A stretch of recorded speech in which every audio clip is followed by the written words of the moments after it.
Hello, my beautiful people. Good morning, good afternoon, good evening, depending on where you for the watch this my video. My people, as soon as know for this our channel, say we they bring gist, aproko, anything with all concern gist. Now we they land for this our channel. That's why you see, say this channel with the column aproko saga TV. Anyway, if you don't see that channel, news and gist what they do for dear. My people, I beg, make una continue to encourage this channel by subscribing. Just subscribe. It don't take anything from you. Subscribe, put on your notification bell, like and share. I will also appreciate all of you when they watch our video, when they share our video, when also they like this our video. We really do appreciate you all. Okay, guys, I go leave una make una watch this video. This is our latest gist. May I leave una make una watch am. Okay, my people, I will see you now for my next video. Bye bye. Nani ani ebuyin yakpa vani rekederi ade. Ida we umwegbe wuari edu. Runda edo ya fe e waga amurovie. E waga inu pono ya gbe. Aimeke e kokpa we doni. E dion ni rebo ya fe uwagbe ya koboko he. Koma kegeli. Komo boko mowe.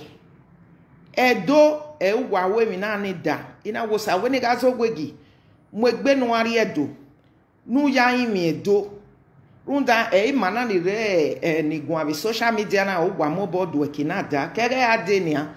mema ehogi woni so emi no gwa mobo kinani runda yin agwa re osawenighazowegi me setting dame yin vanon we wa vanoni me setting dame emeberi oni and them okpokpa uta okpokpa uta runda ekenimegweni menagwu wekere nania okpokpa weta and uga vano uga nyama I setting ekenwe menwe ekenugwari ekenutemeni ekenuketaide wa mobono osi eni menamo etin dame dame owe wemenitana evano nanu weje nani runda ni me ya ladian do gugwe gon we kan ka gugwe ma mi video ni ya kama wewe ugwe we ne we emidan uwawu ugwe mwegbe nu we ya ke weregbe na we mwegbe nu ari edo runda edo we do kini hi ada won mani re social media we han do yimia so no wa je na ni mema veni me ayage runda awe vanon we wa vanon yo panu me ake ya tin dam ye so pa me bege ni awe o coin na we gbero to we ti o ri akpo audio ni ni we me ye mo ladian we do pe audio re no vi omo ze na ni we gi yen we emi na na nu wa wu na emi no gba emi no keke do here wamu dian social media do ya idweki nenene ibebe ni ha itae udame yomena so erio akpodi onu we do ya tem opopa do avano osawenighazowegi ben when I we ekinu waga doni emi no gba uga gi heye we ladian ewewe ne mama mani egwewe ne batu ni udo ya egwewo hia ho udo ya edo wagu ven you understand so when we do anya be social media do avano menuta on your why emugwe jaje comment kekan we agme me abege comment west of the platform so make the comment ni rie ama iwe even we ya we mi we egi me Uagwa menuta kene awe meni kene meni rie keno kede ugagme comment yo kenorie kenokede you understand so no we ando ya anya na runda we watalo na nia erio sighting we o sighting yan tie uwe ye tie doctor one of Paris ekenu we uwe gije ekenu wana mie wan Mema enwa iyore one of Paris doctor one of Paris erianti o site okay evani wana mi o site where no watia runde doctor one of Paris no wetie Runda kene one wana mi na mema me awe mi veni ana. Ha? Oni weke dota mi viakbo. We wodi ogu we ijere ekini jore dona ni we pa be vani re. Wa ike ari edo. Runda gwaropa no lo efero. Wana ni wale lijore sunweki no mana. Niga view udu wada de na ya amwe bo rovie na ya amwe dion ni revo hia rovie na ya agbe dion hia ni revo gbo ma gbogele gbegele e bon weti egi edo osawenighazowegi me ma ya jige ne ni jore no vi omo se na yen ti awe bo verio runda woga akage aitenuje ijobe va igbewe we me emiesi owu when waya muhweru wa viju wa rovieni uda me omena we awe mi when I am no man when okeke odioni runda ugme wegi doge ne go dereva ebie wajeni when wegi we pave bani okeke we modioni ladian runda so many people are still there no we I think odioni ya liberate. Oh, yeah, boy, ya wae o. When we he and wavio ye igbeti avevani. When we guy do yak bodioni, on your heken we do auna, and we no do avano. Ama when I am in at your daughter one of Paris or what? Runda Ivani Wanamie kwa ya master one, a daughter one, only I hana. A mana here fair. Nu wavio yigbedi abunda we adoge we e odeni egile odenoma e we na we ki egberigbe we mi na anamie we e mani bunve nu weje iye we pa yon deniri e we nu wabi jore novio moze runda obuta no moji omo bami emi nu we emi ni ewu de we no do awe gbe we jalele waga se na na be ago egbon ni be hia woga aka ma we o ebode oviaga no pe iya gwaloto tu we ba se ni ya wo vi obokin wo obokere uje ga je o aga no pe uwa osawenighazowegi when we do kage tofonu when ya ikabe kama we ba seni nuna gu do imia ni na we area ya mana keke no we do imia do we kan ya imia runda no wa je na no lo eferu gwaropa keni yereva keven wa ya sunweki na hia fe when wa do ya mwedo gboto no lo efero when we do awi enyan pa un agwawo Uwa, uta no mwe no gbogede no magwo ove mwe no gwe edoi. Du we mai. Ijore no vio moze, yena mwe gbevede ne na winyeri edoni no ya we mi no heke. Eriu wetobu we hiavi ahia. Kenene dotu wa one of Paris ni me mae na. Ha? Waya fe when waya suma gbuma when wado ya gbedo nu wado ya siedo 20 when waya gwedo 20 ya fe eken wa second wa ramenu wa here waya du nu wa won to nedo ni wa runda mi agwa gugwe kedere ode ogiogi emegiwe ogiogi giwe runda we men weje emi ni jore novio mozeu runda va mwe boni gbijore novio mozeve dokinye ke mokifesi kavogion bana ya fe ya mugwazu odike mweni ya budo iya time mana avogion bana ni do amwe dogbo to social media kiya ke emanene ni kiya ke manijien ke ayu we number 1 uswe manoga ajijore novio mozeke osawenighazowegi eya mwe boni yagbe ubege enia ijore ona mwegbevede na buye memi kemini yawu o si eni mena kaka mugwegwe o kake ugbe wegi gwe oma o we don ene we bie waje we onu we ki eweregbe u ari edo runda edo we go aven edo we go aven osawenighazowegi wegegi ladian do avan no do atemo popa eni ropa eme sano je mu egbe no ari edo e ka be kama we bedere. Okay, kakabo davene followers in wabo leluwahia. Need to be a ruao. In certain to one in ham no mata no reme. In certain ham mata no reme. When we want to add duele iyore novia mose. Boni ni amugbawo giobana iwe kugwebe no. Ogio no meo runda soka ege ni gu obokeri. Onome osawenighazowegi kemi oviaga no pe iwe no egbe no ari edo enu wewuna one iladian do avano emenuta elaiho aiho uwagate mo popa nyagbe eri agbobo no pe no ma iwe mu di anijore no vi omo ze no do yagbedo ha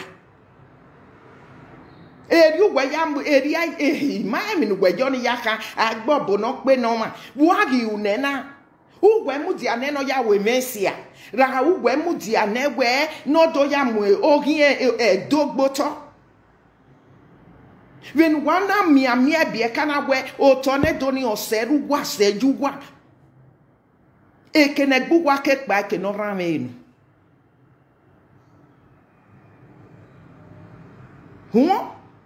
runda me maimi we kawu we uni jore no via mozena nu yakpo bone no ya de yufun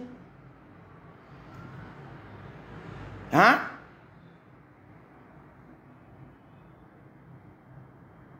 eri o kion pa wo po bone no do ya kion pa ni jore no via mozena yi setting ye feel well la din abo wa be dene na ye setting zo well la din abo wa wo pe yo when ya we are ekpo de agbe ugweri uri ona eri uri edian ogi jore no via mose ejeri o wo po bone no do ya ro gbelega no jebe de nana nu gwegi do ya giogi yan pa ogi oba okin until lu je doni until lu we je doni ya we mi no keke do we magi jere veni ayati e boni e mekamu weba ke ma hia ni je ike ke follow ase ke no share video eyin amu e boni ya gbe no share ewe osho ewe na ya gba ye mi dano kin ogi oba no kin no gi sure ewe ni e ya promote ra no gi live platform mi ve vani hie ya comment yo when ya promote we to save ani nu ya comment nu ya kama gbon ve mi we ogion ba egele no we to we gi ya gbin comment nu ya support ya share video nu ya support promote mani ya fe ke ni je ke follow us eyin amo ebo ni ya gbe do ya pa gbe mo ebo ni ya gbe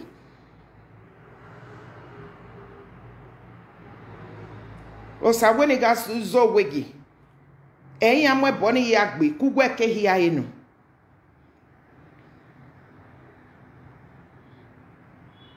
so nu wedo ata lona me ma de mi no gbe mi no khoi and the nene me ro pa no ata lona ni ha sa we talk gadam yo Ivano ve na govia kota itemo popa gba igwe ne ha wo bone wa gba sumani keke no ti site e ka be e wani oge doctor one of Paris wa e wana ge wagi mi site wana idomo site we na igbuwa ha so gegi ladian do atale me no magba eri odo yegu enwe ah oman we kpo bona una ruaifi una ruaifi vun eri odo yegu enwe e dion hia no wagbe edo no wagbe wa ya yegu enwe do no na do yegu enwe o ke ba ni pa gbogbo no pe no ose ni yekeyin wakin ho ko mi ekwekwe mugwa osawenighazowegi mema ge mi ibi etin kama we wo bi edoni I'm telling you nu wena ka edu kaga no pere na wo bi edo we mean we do e we ye mugwa uje la de social media na udo avan no yo vanore ula wadia do di o magwe mu la dian do pe runda e bon kete mo di ona we na gele awon agbon we na gele mudia yodesi we o de na gele yaki e were gbebe mi dan e we mudia o ma se we do ya po di oni do ya ran mani bon awo e mani buni wa yelele yin kiana we ado ya talo yo talore ha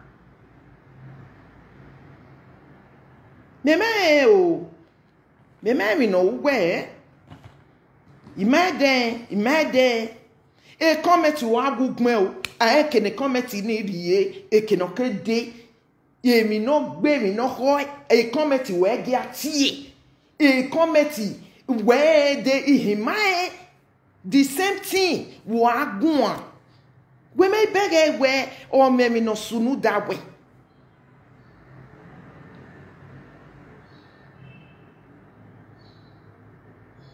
de audio we amula diania na ya mi egu we ado ya iraima o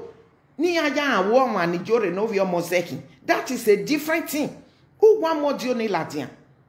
u do pe ai ke do mi egwe kemi nu gwegi yen wo oheke nu we aja u ve do ve bani unda mi no heke no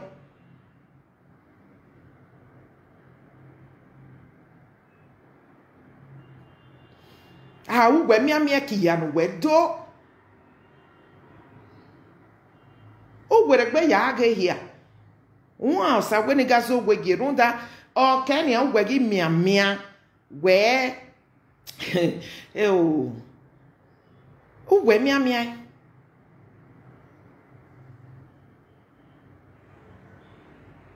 won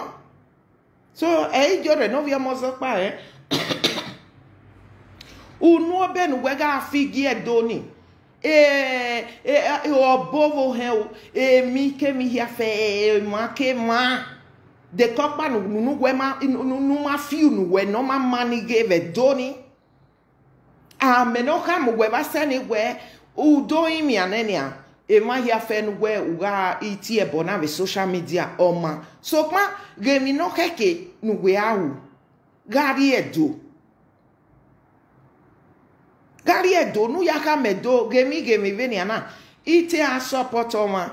ima egwe mi no ma gbaga anu emi no ma keke no hie u yaka medo nedo ya bowe we ma ewe ni kederi o ade u gwe yedo anya gbera gbiri wa kevani pa we agbobo no pe no ma emi nu ya pe ne na ni amemae ya pe ne no ya we mi dan ya mo edogbo to ya gbedi oni revo hia fe o yeje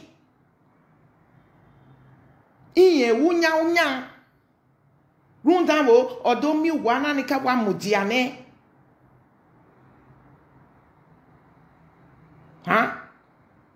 so osawenighazowegi imamo boy me ni atama we runda zebebe ni tai na no comment we se me ma titi e fo ama iwe ni do adam ye me nuta lo ye ma e take pe na but e ropa gun me dam yo only your shouting me setting a shati kan umie muhu akmo pari la tian ve minomata me geverioni e o me tin ya nyi ba me ni ma yon boy yon boy, understand? So eno udo gbodi oni enu do ayunu ya ta runda o kabe ta va so pa verioni do gbodi oni we are liberate man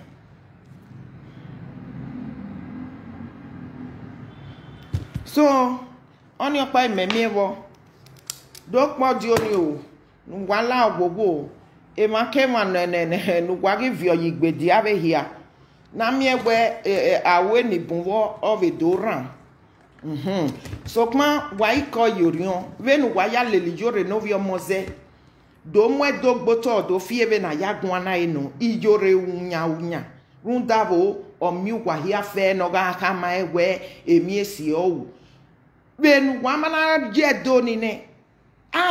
nu wa ya ka gugwa te ka gwa magika na do ya mi egwe egon eni bunvedene na nia iyangi mi hu ya fo venu wa ya sumani ekenu wa sekenu wa rame enu venu wa ya lelijore duwe right from the beginning wa rokpa no mi hu iro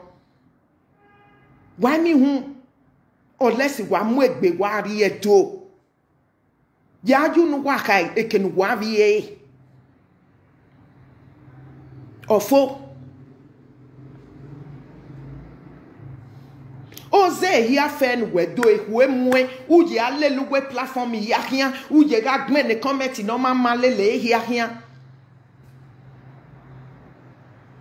e comment kaka ugo agme emi no agme ladian o ne rere gba na wu o ti emi no gme ladian o en gerere ma gba no we wu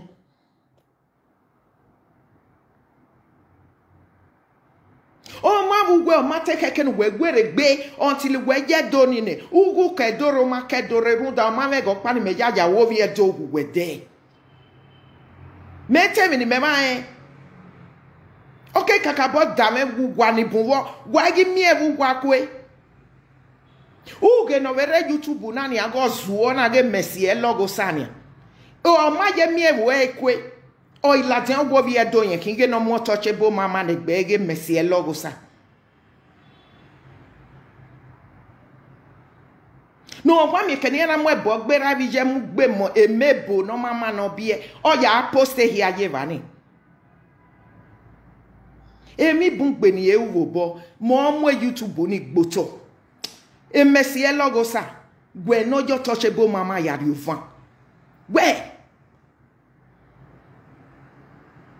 egbagbon ki an ho runda e ma si ologo ma ju egbe e ma wenu ya on mebo no mama ari ewe bodo gbebo mi oko ogwo na kinu na ya nyanu we ya biele fulani hesme ugugu gi egbe gi okivi edo e mesie logo sa wa gu bi egbe una gu bi egbe vegbe me mesie logo sa wa mi emi nu gwalo gume mi ovie gekere ne ban e YouTube weni amu egboto keni ana ya ti ebo ne ravi jouer ti ebo ne mebo nu bieleni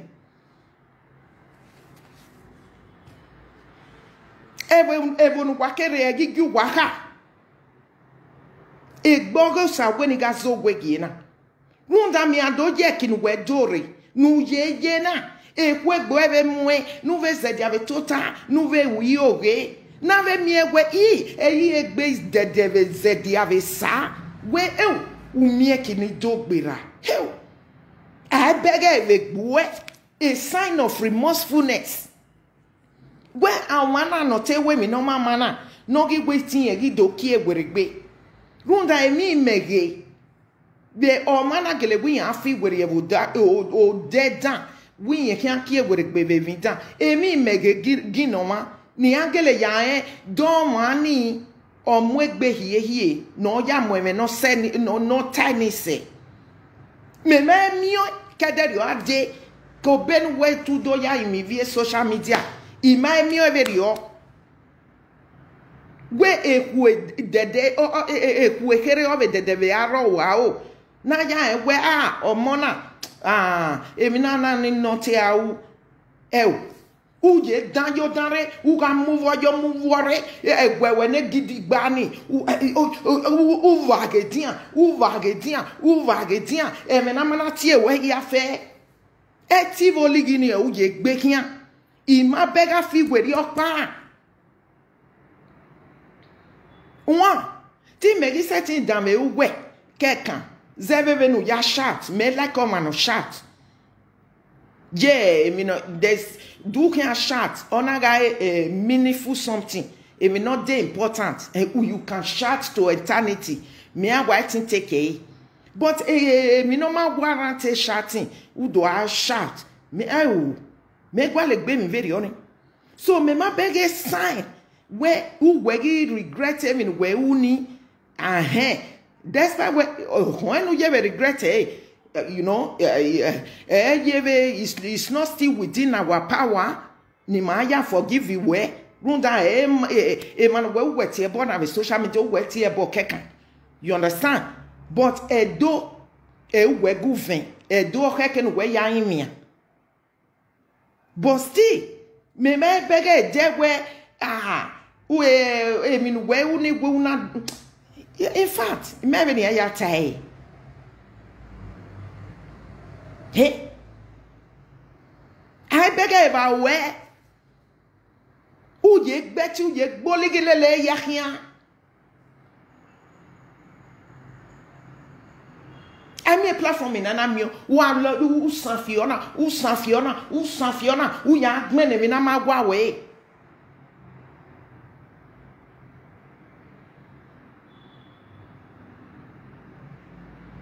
Ya tielele ya rien e mo atabu no egba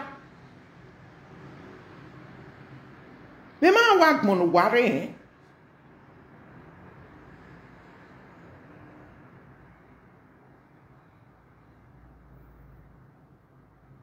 when I read the mere mama o mana o ma dan ka on NGO now ogbun kan ifi gwere I beg e gbo I beg Erie osia mani yeke megwale abo se very oni ose no ti ruwa ma fi idin agwa do apo bole lo ma nu we ya ruwa mani yidin oni aveti osia mani yeke eri wa osia mani yeke wa hin we osia mano da oni wevo eri aya wo osia mani yeke nu we ya ruwa vi wa fi din Gave the nania, when wayak belele, or see any jore of your mose, or ye unya up to tomorrow.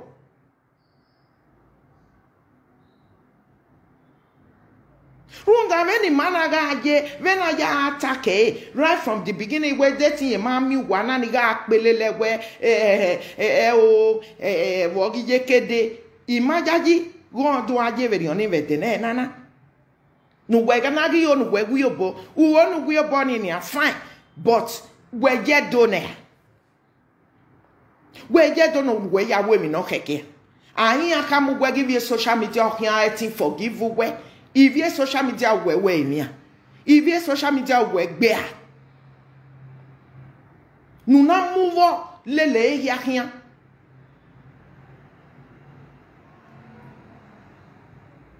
no anye nyegbegun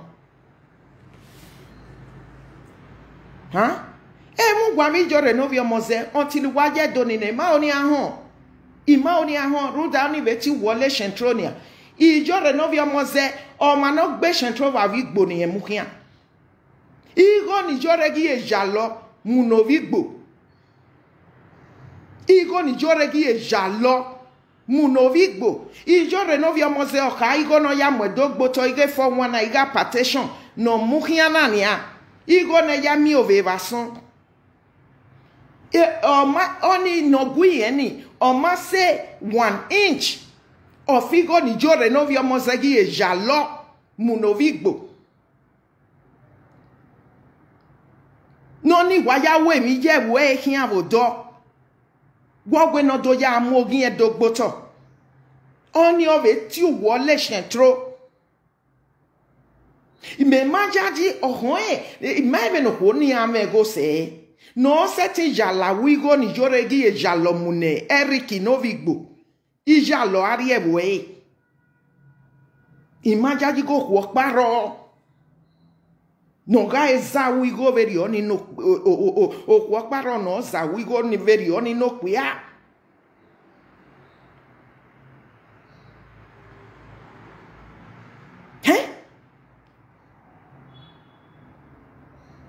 Ruta yeri efua.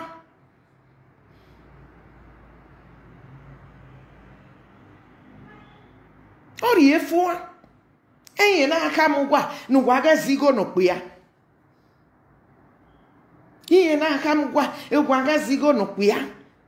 Ve na ye gwana nia. Iwigo ni jore jalo. Oh God Almighty. Eya vele aga jewo vigbo. Vemina gagi zekia nuwage doge metana emi no vi gbo ejigo na no gbe ni jore do ya mogi en dogboto emi no eja uyewe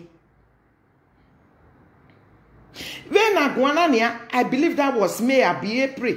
ni jore keve ka gbi en ama kedere o adegi jore no vi omoze. This is more than 9 months ijore no vi omoze ma ye bie Omaye bie. Eva no ya kunje ko eva ke no hoe ke no ma hoe no na do viro la ti uro na do ye popopo na ba wo to hama va seni ona gari overfeeding egie ni e ba do ya show we face ge ti ama ona do ye wa ma bege gi ro ni hia osin nenia e hia si. This is more than 9 months. Ni jore no vio mozeke kageti ama.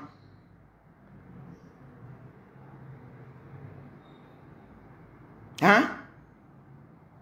Do bie ijore no vio moze owi ma setting gi do bie.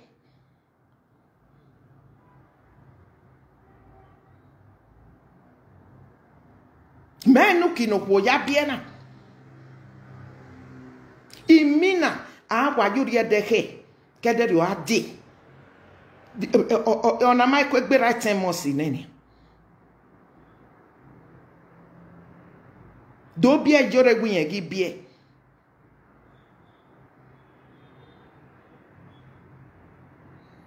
So la gogo is setting that the Google talo e ki ubege ni. Oh na do ti we shentro we do we eri umina eri obo no pe no ma la gogo abeme no ma gba ni ekun no osawenighazowegi wa gwa en get wa do poju oni opa megi oni hona wa do poju na ya mi ewe e manibun de evani ya be levitin na do mi ewe nu ya ran ya o oni o eme no keke we ata enu do atale me no magba keni ebe talo imabege okpa no gbado iti we shentro berio igo ni ibalo ne ovigbo ima ebego poku okpa no ha gi ibalawo igo berio ni no pia gboko ni kian mego se Edo pa saloboa oro idien do veni ka onu wa guvin. Iyan ga ve we do pa.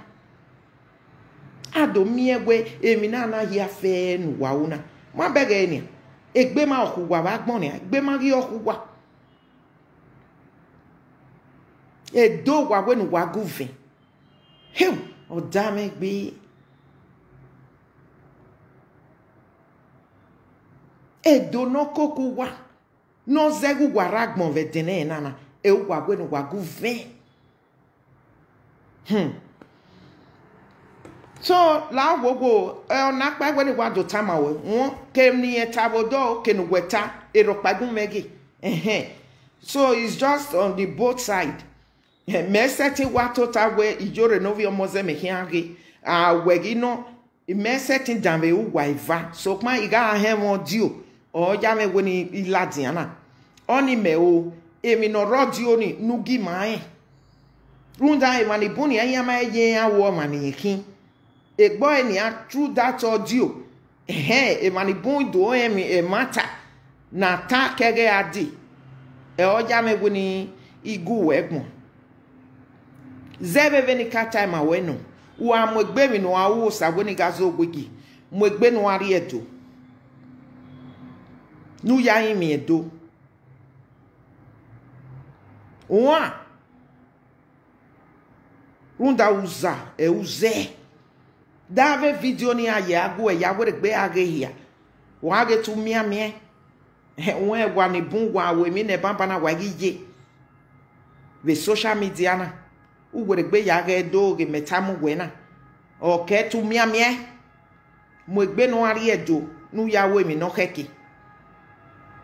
e meni ya fe bo ya fe nu tie edion ni revo ya fe nu wa gbe nu ya ju nu enwon to go to edo no ba ye ni o ya tene ne me so odo aso eni omo no odo aso eni la gogo gari edo osawenighazowegi uke woni modio na ladian eido ataleme no bungbe italeme ni ya fe ni ropa mesa no je audio na keke no wedo pe ari egwere gbe a ogwu ijoro no vi omozo pa ogun oba be no webe je na ogun oba oyekin until ujo gwani kenene dotu wa wano Paris ve hiana kenijele lekin aba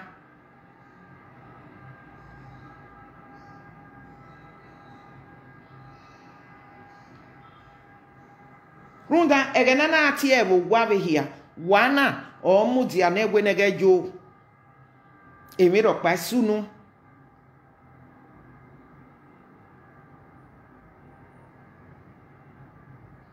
no wegido ya tie ogun oba be de na nana eri amwe bogbe ai ba ya amwe bo ni gba ogun oba na ku wa ke hia e mani jin e ke mani follow yan wo ka be san ladian do aka we we no gwana e we oh odamegbe odame no wagbe no owe no fie ko o vai kun edo digba so wagbe no wa we no wado ya idu eki enegbu wa be social media so no wa body oni ne umu egbe wo ari edo and kedene na pa ima oni gwere gbe mu gwa be iyore no vi omoze be social media na ima me no mama no watalona mede cause me awadan me o we ya mu me no mo e chentro here the height of all chentro rijore no vi omoze me majaji go pe paro no ebe gbe chentro vai ovigbo no mu here yon kan do ladian do ati o mo le chentro we no pobo no wa nu yaro wa e fi wu we mi amen wa ga agwa lo here ige miracle sikas no waga agwa lokia we ladian ugweri gbinane eri ugwe wa no ha eri agbobo no pe no ma ose ni yeke wakin osabo agunme aze gbo sebe we ose no wa tin pobo no ma oya ruwa ma ni fi wu oya ruwa e fi din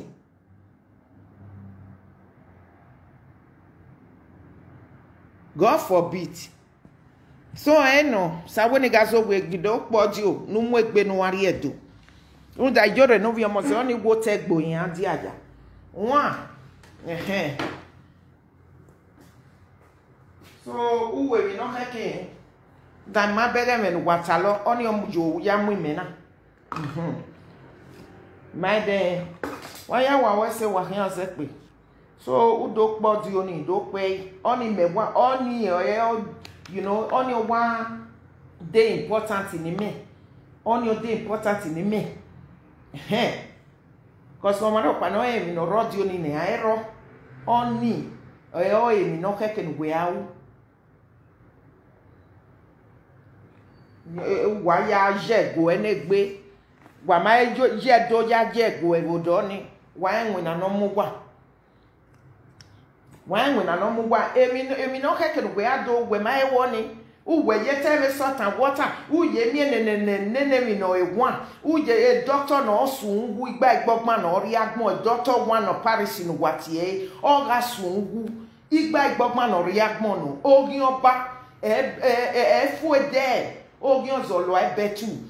doctor one no Paris oga sungu igba igbogma no ri agbon eno ve oga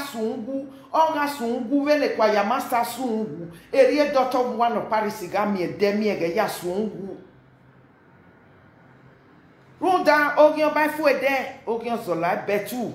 oga sungu igba igwe na no ri agbon o sungu doctor one no Paris doctor one no Paris o sighting we o sighting we atie iya do sungu oga sungu vele kwa ya master one ya sungu eri doctor one no Paris ga sungu igba igbogma no ri agbon se ni ki en kegbe no kere o to na gbe ri yan kin wa ya wa yan se pe. Okay, my amazing people, we don't come to the end of this video. Now see what our mama talk for inside this video. Me not be like saying me analyze that because she don't come outside now. Come send message to Iyore and osawenighazowegi. She don't come analyze the video. Me not be like saying me come analyze that. So anyway, anything we wanna feel about this video, make una leave her for the comment section. Make una help us to share this video and like this video. Comment, tell us what you feel, and we will be very, very grateful to see you again in our channel. So I will leave you now for this junction, and bye-bye. Stay blessed.